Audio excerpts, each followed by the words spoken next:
As the outbreak continues, more and more cities are going under complete lockdown.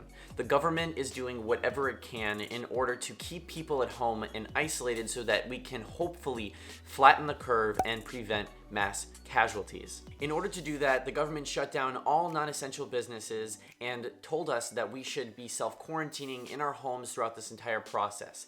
I currently live in Boston, Massachusetts, so I wanted to show you guys what it looks like in Boston, Massachusetts as of Thursday, March 26, 2020. If you're watching this currently during the outbreak, then what you can get from this is a broader perspective of what it looks like across other parts of the world.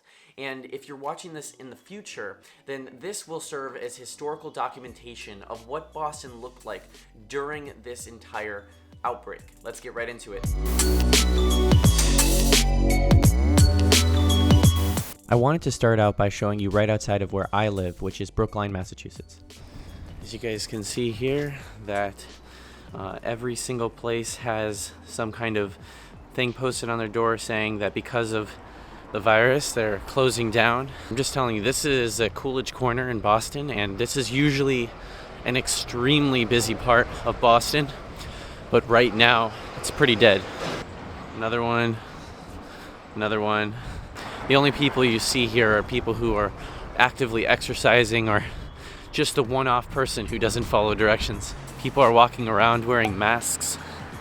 It's like we're living out of a video game or like some kind of horror movie about an outbreak. This is my train stop. I take this every day, and there's no people here. This is what it normally looks like. It's usually crowded with so many people that you can't even get on the next train.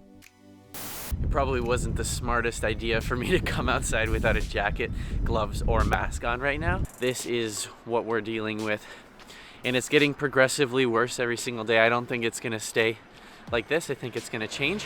However, this is all temporary, and I'm not worried it one bit. I think this is important that we're doing this in the short term so that we can save a lot of lives. So I wanted to get you a more comprehensive view of what it looks like out here. Unfortunately, I didn't have a car, but my close friend Isaiah does, and he was kind enough to take me around town to show you guys what's going on. We're gonna start with Copley over here, and you can see that I'm pretty close to the Copley Center here, as well as the Boston Public Library. And you know, if you live here, that this is a very densely populated area, and currently there are barely anyone out here on the streets except for the cars and anyone who needs to be outside for like exercise purposes. Our next stop in this journey in the apocalypse is going to be Boston Common. As you can see, guys, we are in the Boston Common right now, and it's basically empty aside from anyone who's walking their dogs or running or doing some form of exercise.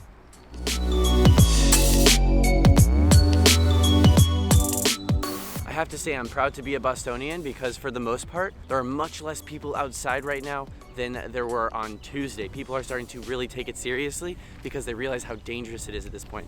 It had to click eventually. Our next attraction is, wait for it, Downtown Crossing. Right now I'm in Downtown Crossing, and it's just as empty as Boston Common. And there's a few people here by nature because it's so busy, but significantly less than you're used to seeing in here, even in the morning. Next up, we're going to be going to a place right next to where I work, and that is South Station. So right now we are in South Station. This area right now at around 8 o'clock is usually the most packed out of anywhere in Boston because this is where anyone with a corporate job goes to work. They come into the city, they get out at South Station, and they get started to go to work. Check this out. No one is here. It's completely empty aside from cars and people who are exercising.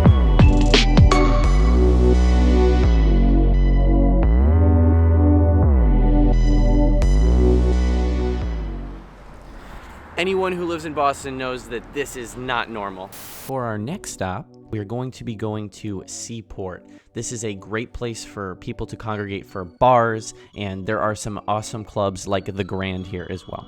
Here's the Grand, and it is a club. Mind you, it is during the day. In the morning, however, people still work out here and commute here daily. But not right now. It's a total ghost town. Next up is the North End, home of some incredible Italian restaurants, Mike's Pastry, and my favorite most of all, Faneuil Hall. or Quincy Market. Guess where we are now, guys? We are in the north end. We are at Quincy Market, Faneuil Hall. This is another big landmark. Very popular place. This is usually packed with entertainment. There's someone right there in the center, and then a whole crowd of people around here. Bear in mind, this is a weekday. It is in the morning, so naturally it's not going to be as busy as it is on the weekends. However, there usually are plenty of people who are just walking around in this area throughout the day. This is empty. This is a ghost town. As our last visual here, we have Kenmore Square, home of Fenway Park. Once again, empty. Most of the people you saw outside were outside with a purpose. They were either exercising or walking their dog or otherwise needed to be outside for whatever reason.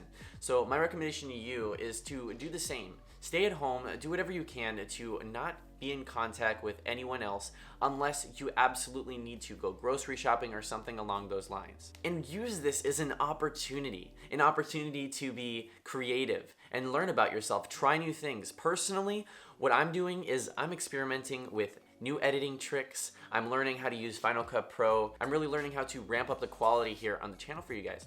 But for you, just think of something creative. Use this as an opportunity to write. You really have unlimited knowledge at your fingertips having the internet, and we're all so blessed to be living at a time with so much technology and content for everyone to stay busy, distracted, and engaged. With that said, I hope you enjoyed this one. If you like this video, then please tell YouTube you did by hitting the thumbs up for the YouTube algorithm, and I cannot wait to see you in the next one. Bye for now.